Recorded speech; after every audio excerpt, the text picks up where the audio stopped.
How to release stress through meditation.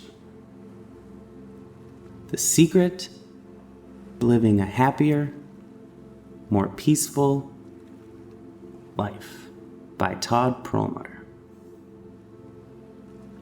During my time teaching meditation, over 90% of the people who came through our doors at East Westicism mentioned stress as one of the main reasons they wanted to learn to meditate. In these modern times, we are living in almost a constant state of stress. If you live in the United States, losing your job can happen at any time, and that can mean losing your health insurance. That can mean losing your house, access to nutritious foods. So we live in a constant state of stress just beneath the surface. And it always has ways of bubbling up, manifesting in different ways. And this underlying stress leads to so many of the problems we face in modern society. Chronic back pain and shoulder pain and knee pain have all been attributed to stress.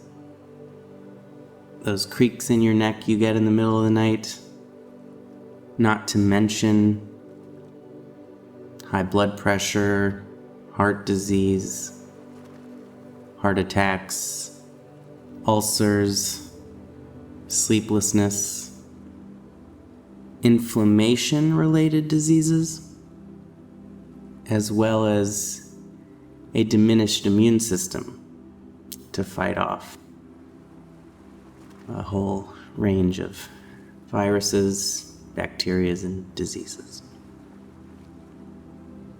But with proper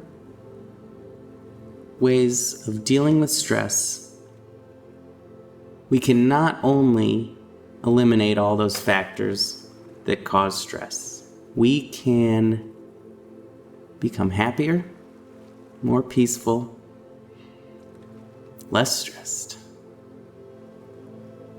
free of stress, free of anxiety, depression, and even suffering. And that is what we hope to help you get started on that path towards today. My name is Todd Perelmuter. I'm the founder of East Westicism Meditation and Enlightenment Center, and I have spent 8 years traveling all over the world, through Asia, South America, even New Zealand and Europe, and parts of North America, the United States, and the indigenous tribal lands of the United States and Canada, living with shamans and medicine men and women, gurus and Buddhist monks, high lamas, and even spending a great deal of time with neurosurgeons and scientists of the West, studying meditation techniques, natural, holistic medicines, yoga, and through the science, figuring out what has the best effect on stress and, in general, living a better, happier, healthier life.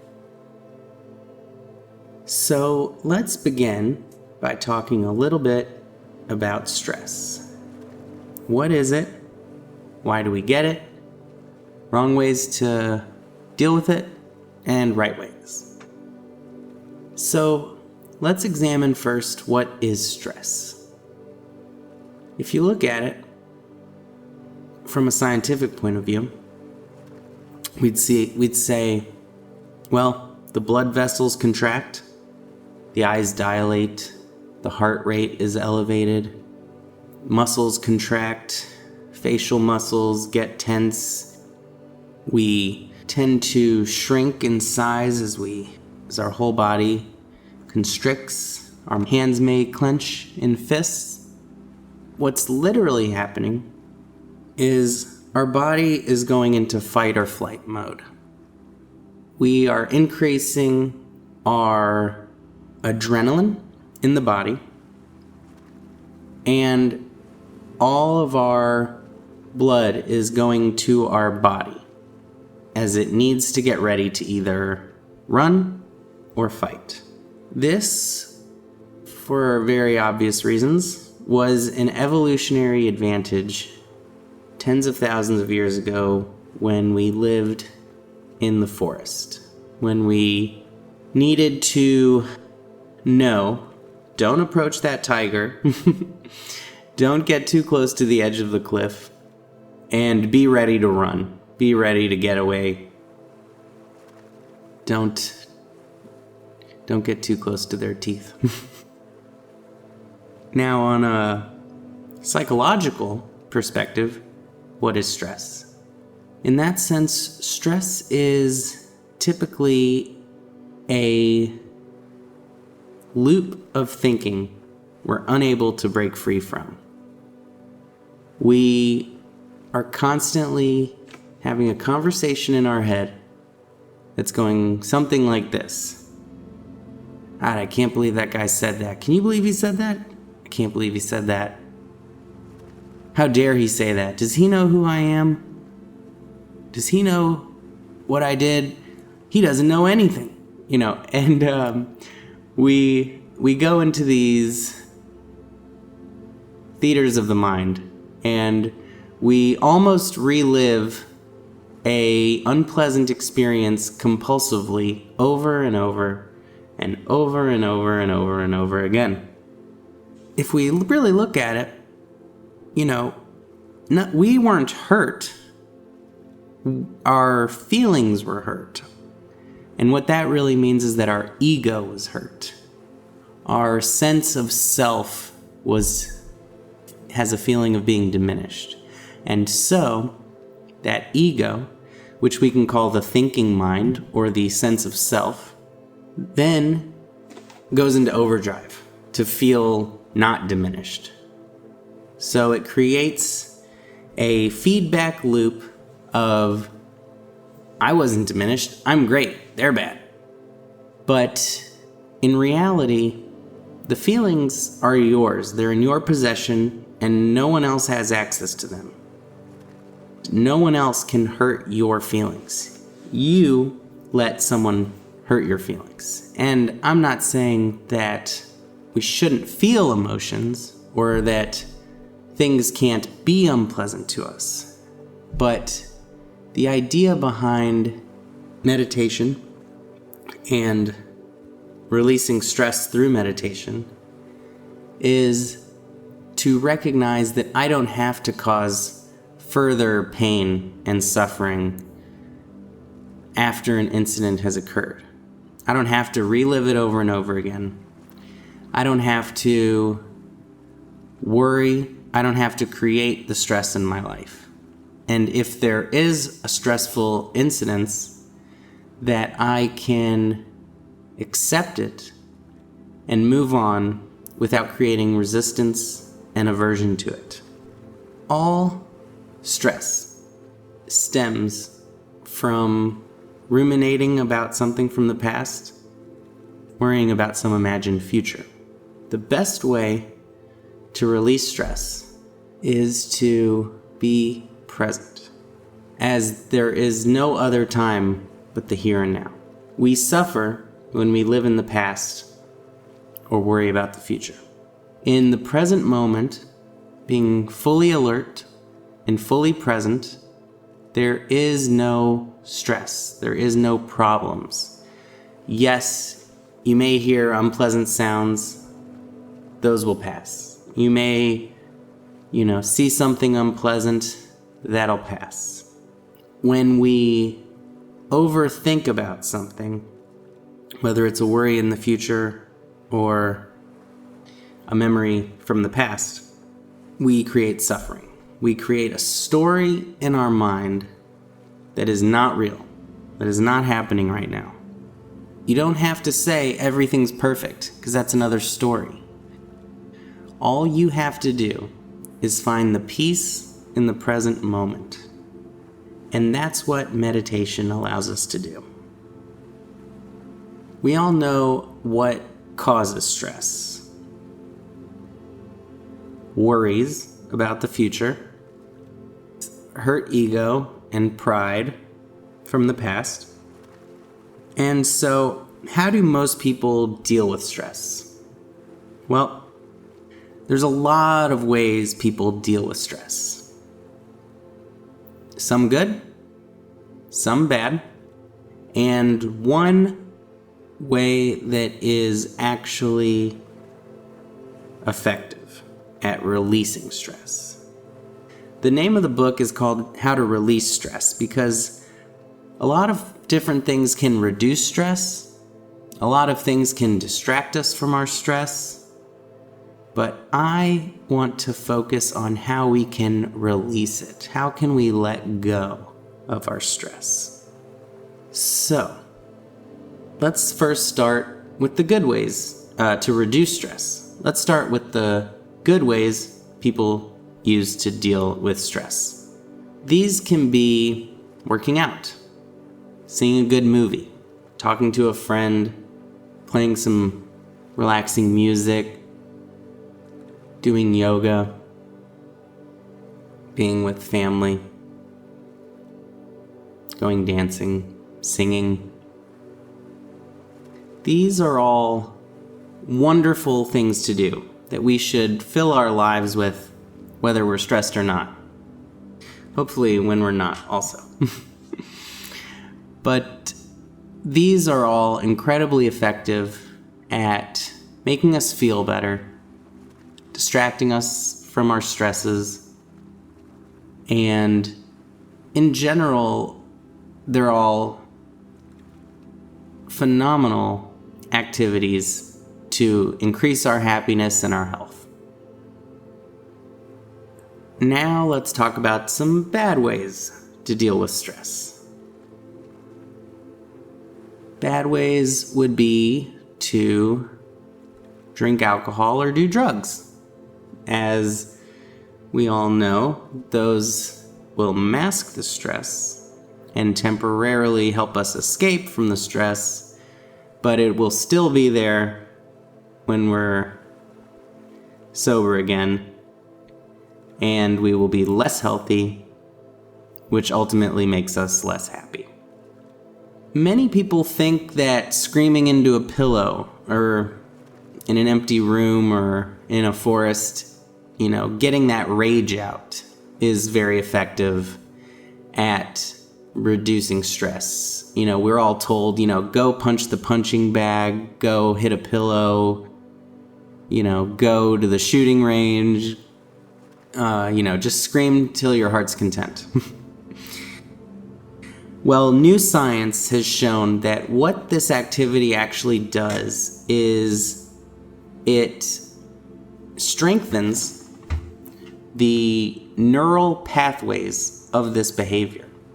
So that the next time you get stressed, these pathways, every time you do an activity, that neural network is strengthened.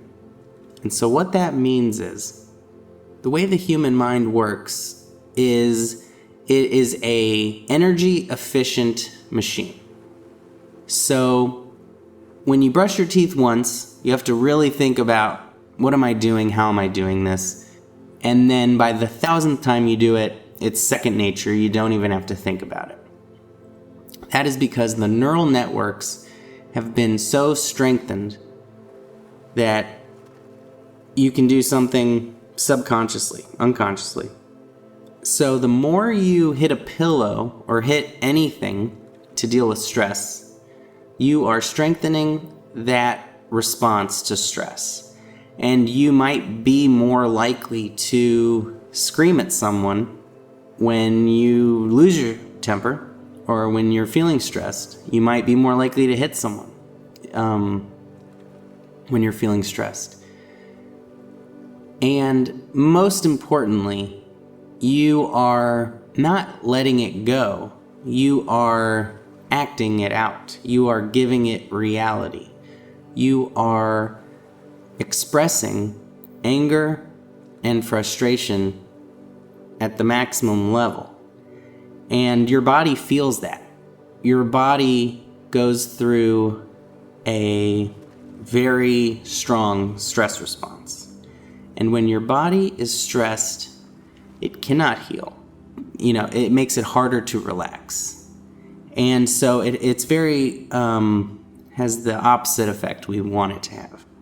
I know it feels good in the moment to take your aggression out on something, but we are, in fact, practicing being aggressive in doing so. When we live in a stress state, which we're now doing constantly, our bodies are never given the opportunity to heal.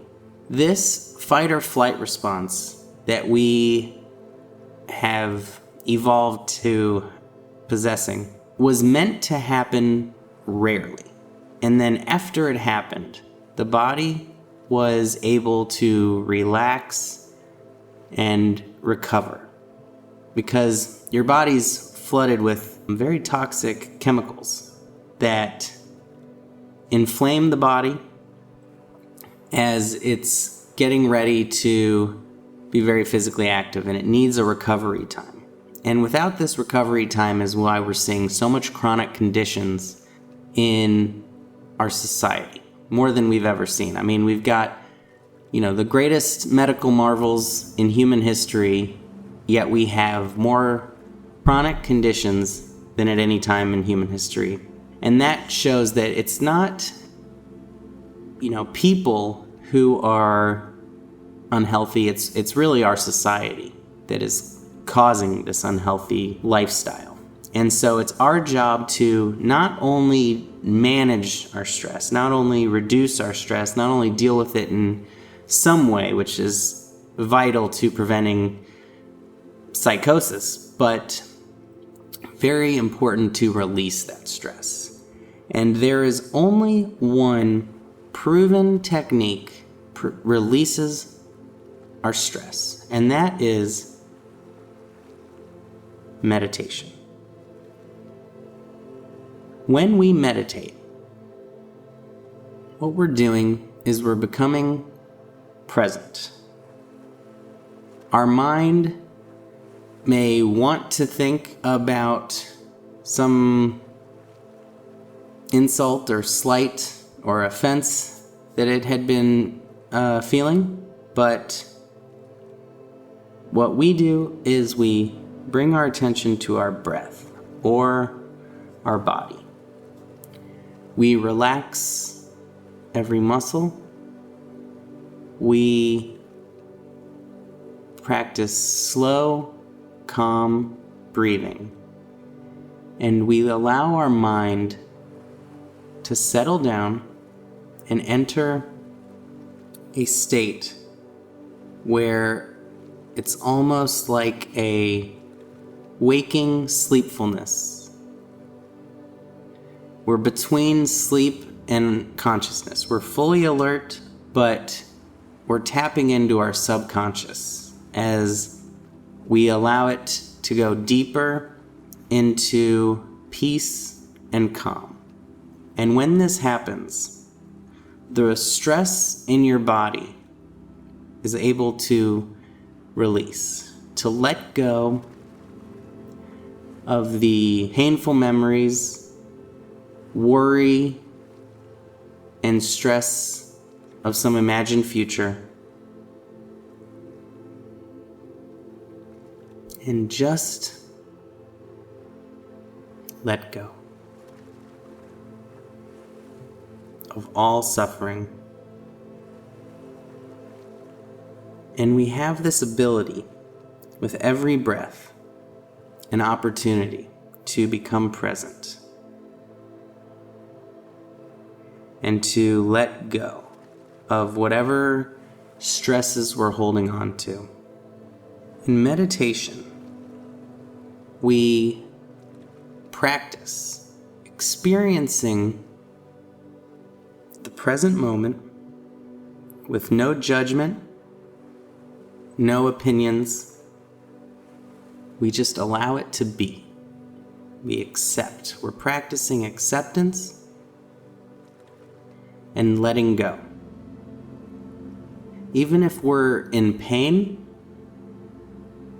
we just accept it.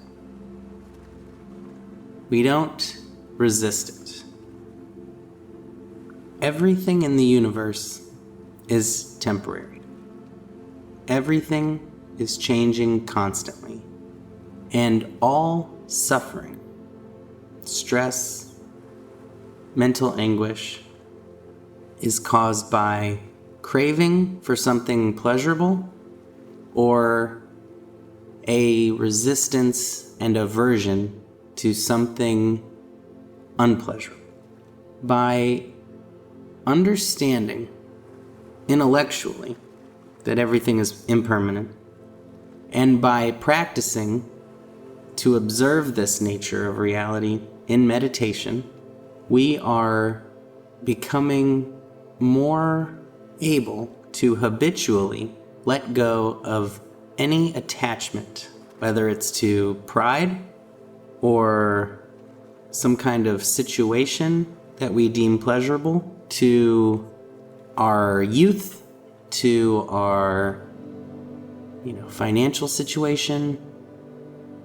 We just accept the present moment for what it is. I'll share 2 quotes from my travels. One, I was traveling in India. I saw, India is a very spiritual place. It's, been called the spiritual capital of the world.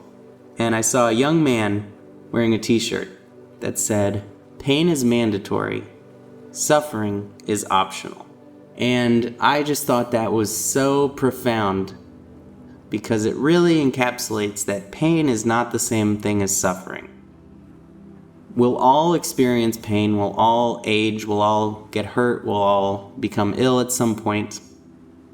But suffering is the mental anguish we put on top of it. That's the story we tell ourselves, which is, this sucks, I hate this. That guy doesn't know what he's talking about. Get me out of here, I'm so bored, and so on. But these are just stories we tell ourselves. And our unconscious mind, the monkey mind, as the Buddhists say, which just swings from thought to thought chaotically, which we seemingly have no control over, will tell very negative stories and create a lot of needless suffering.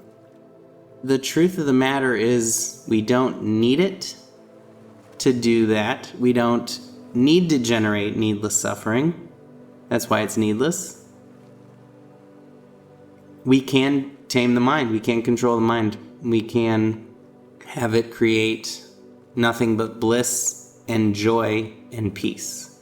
And that is where a daily practice of meditation, continuously for minimum 20 minutes a day, has been shown to do over and over again in hundreds of scientific studies. The other quote I would like to share is from a Buddhist monk in Dharamshala, India, where the Dalai Lama lives, and is where all of the Tibetan Buddhists live in exile right now. He said, "Life tends to fire the first arrow at us, but we fire the second one at ourselves." And the secret is to turn that second arrow into an acupuncture needle of healing. Now, what he meant was life will fire lots of arrows at us throughout our lives, metaphorically, hopefully. But we, through our resistance and aversion, fire the second one at ourselves. In almost every case, I would say that one is the death one. That's the one that'll really get you. What we need to do is observe the first one, accept it, and by turning it into an acupuncture needle of healing, we say to ourselves, what can I learn from this? How can I grow? How can I become better? I would say that when we look at everything we experience as the dance of the universe playing out as intended, we can find the lessons, we can appreciate the good times, and we can welcome the challenging times as opportunities for growth and to become happier, wiser people.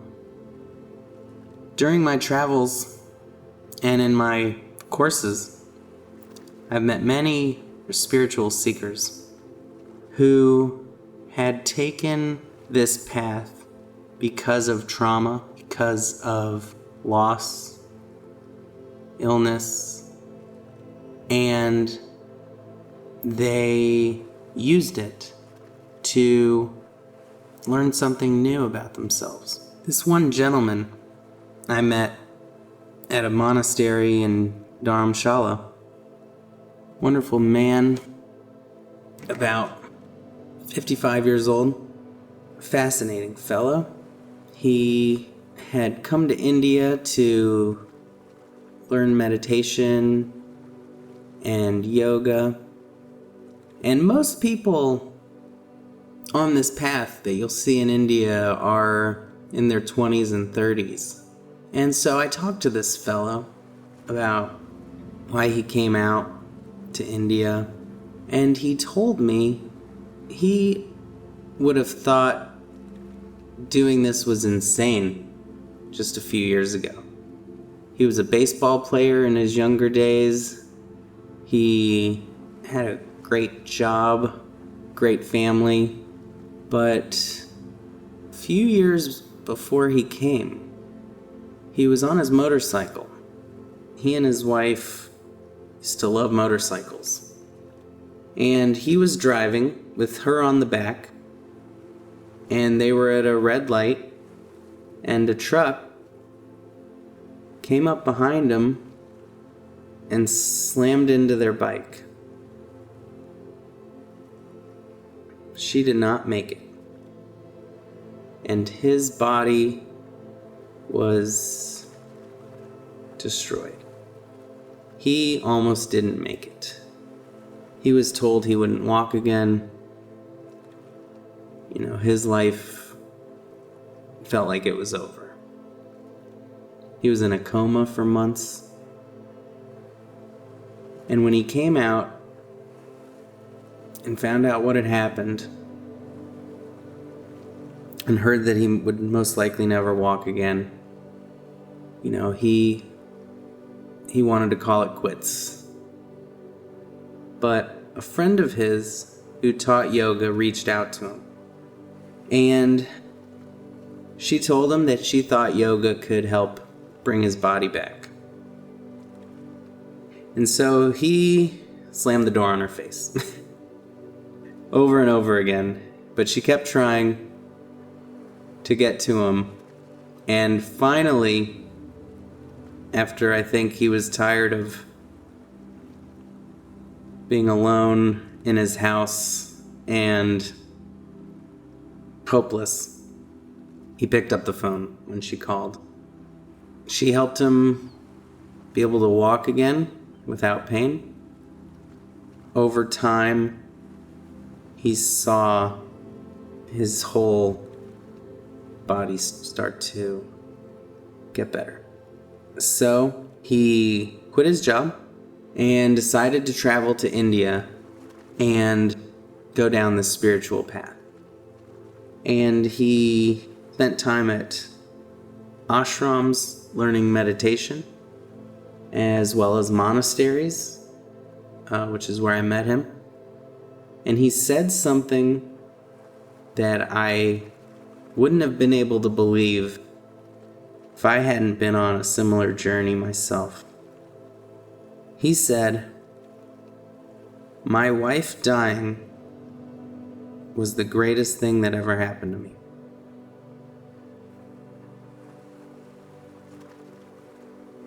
I knew what he meant. Of course, he wouldn't want that to happen to anyone in a million years. But as he told me, he thought he was happy, but he didn't even know what happiness was until a certain point down this journey. And I think that we can all understand that the ability to be present, the ability to observe our thoughts, to observe our emotions, to observe our mental state, to observe our body, instead of feeling consumed by our thoughts and emotions, to be lost in our thoughts and emotions. This separation, this distance, leads to a peace and a bliss that there's just no other way to experience. We're returning to our natural state of being. Like that of a baby or an animal. They just are. They don't worry about their next meal. They just eat when they're hungry, sleep when they're tired. And they only experience stress as a indication to run or change something, and they don't dwell on it.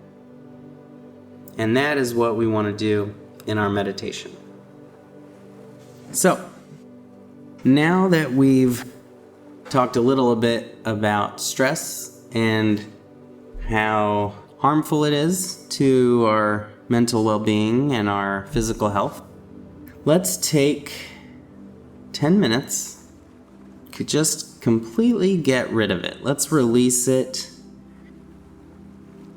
Let's let go of it. Let's not hold on to it any longer. We realize it does not serve us. Let's allow ourselves to let it go. Let's sit in a comfortable place. You can lie down if that helps. But just get comfortable. Uncross your arms. You can put your hands on your knees, or you can fold them in your lap. And just take a few deep breaths. Slow, calm breaths. Just closed mouth, teeth slightly separated, with your tongue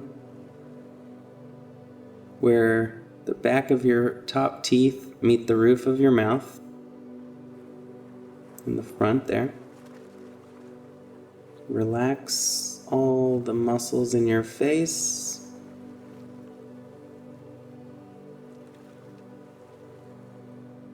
Around your eyes, your lips, your jaw.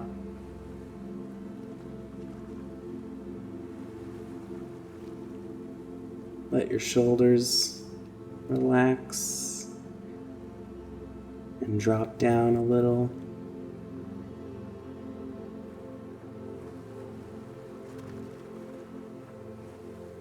Just get comfortable. Release any tension in your shoulders, your neck, your back.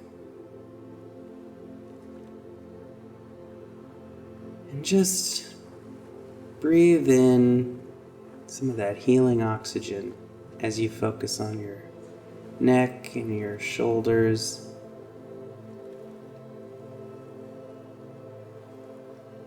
And your back, where we keep so much stress and tension.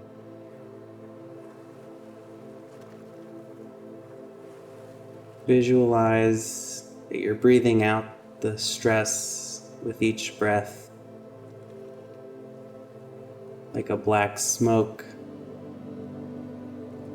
And at every inhale, you breathe in healing white steam. Just pure, healing, loving, peaceful energy in every inhale.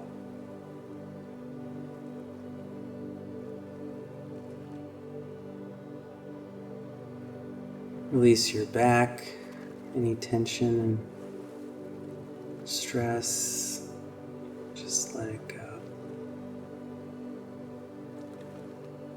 Your stomach,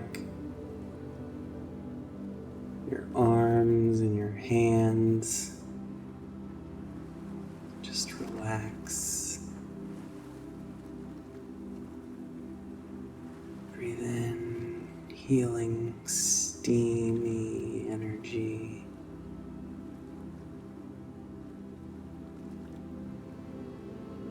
Breathe out all your stress, black smoke. Let the sound of your breath remind you of the ocean on a peaceful, pleasant afternoon.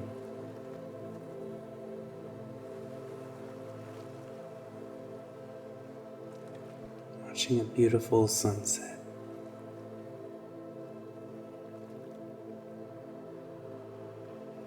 And just release any tension and stress in your hips and your thighs.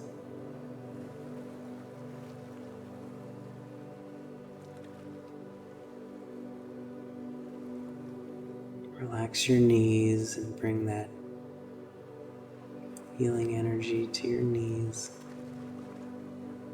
down your legs,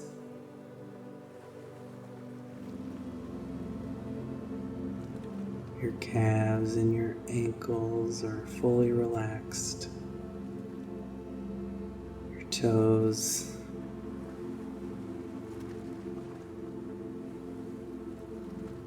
fully relaxed.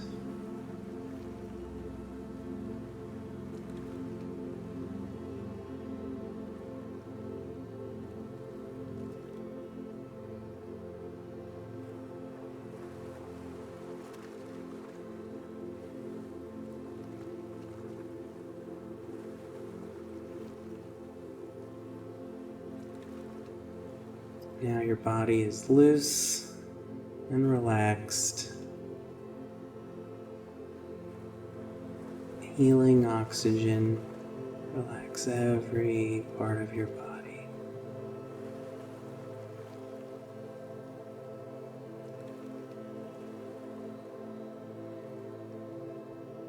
Breathe in that healing steam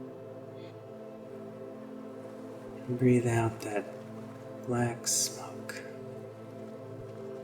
Let it carry away all your stress, negativity, worries, fears, doubts.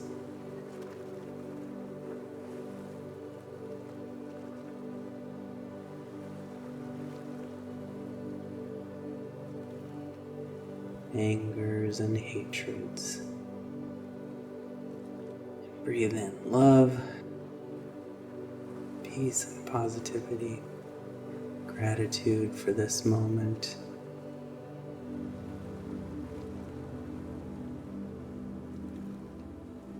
Just feel that breath come in your nose.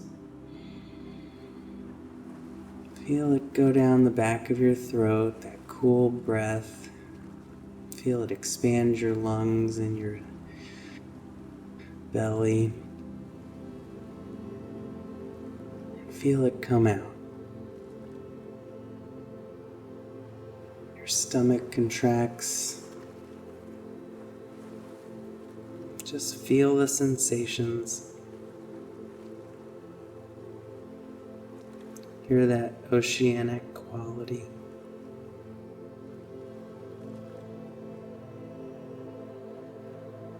And when thoughts come into your mind, just bring your focus back to your breath, gently, without judgment or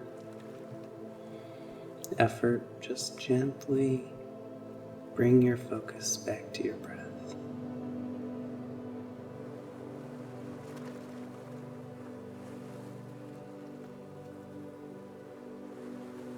The thoughts that come into your mind, create a little distance.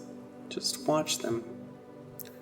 You don't have to follow them down the rabbit hole they take you. You can just watch your thoughts as they come.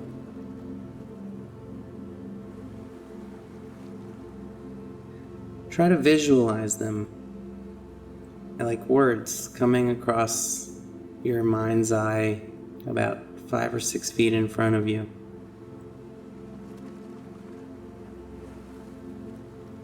Just observe the thoughts.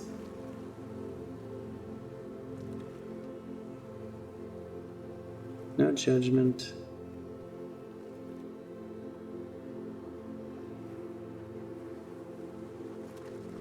And just watch them.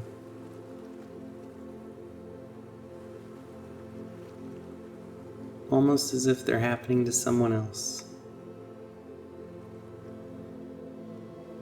Step off that roller coaster of the ups and downs our mind tells us we're on, and just watch it.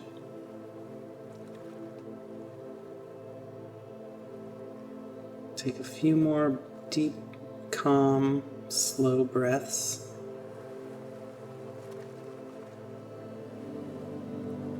Breathe in that white steam. Breathe out that black smoke.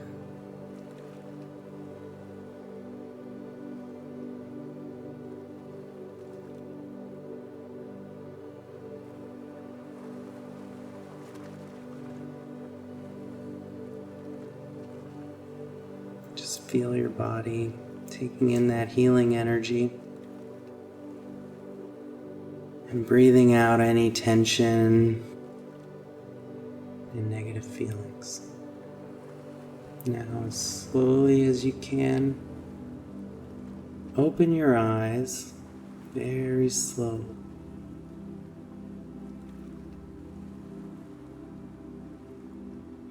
And just sit in this good feeling.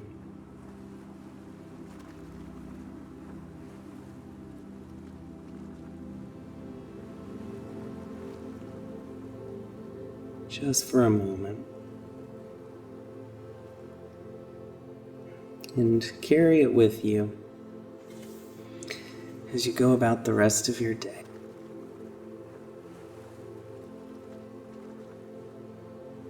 So, I hope everyone's feeling very relaxed and stress-free. If you do this for 20 minutes a day, morning and the evening, you can do 10 in the morning, 10 in the evening. Even better, you can do 20, work your way up to 20 minutes in the morning, 20 minutes in the evening.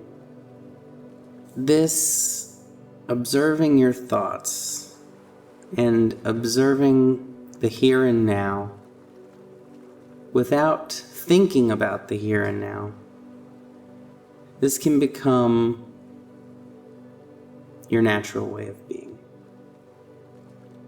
We will stop creating suffering in our lives, and When stressful events arise, we can stay present, we can stay calm, and we can just observe. And when we're clear-headed, we can make wiser decisions. We can respond more thoughtfully and mindfully. We won't say things we'll later regret. We'll be more aware while it's happening of our body's response to the stress. We'll be able to notice our blood pressure elevating, our muscles tensing up, and we can consciously let that go. We can consciously release it. I encourage you to make a daily practice of meditating while observing your breath. I encourage you to go about your life as consciously and presently, with as much presence as you can. So what that means is when you're brushing your teeth, you're not thinking about what you have to do today. You're thinking about, what does this feel like? You're just observing the sensations of brushing your teeth. When you eat food, you're observing the sensations of eating food. When you're walking down the street, you're observing all the sensory perceptions that are happening in the moment. Your feet hitting the pavement, the sounds that you're hearing. And just practice observing without labeling, without judging, without putting opinions on everything. And just allow everything to be.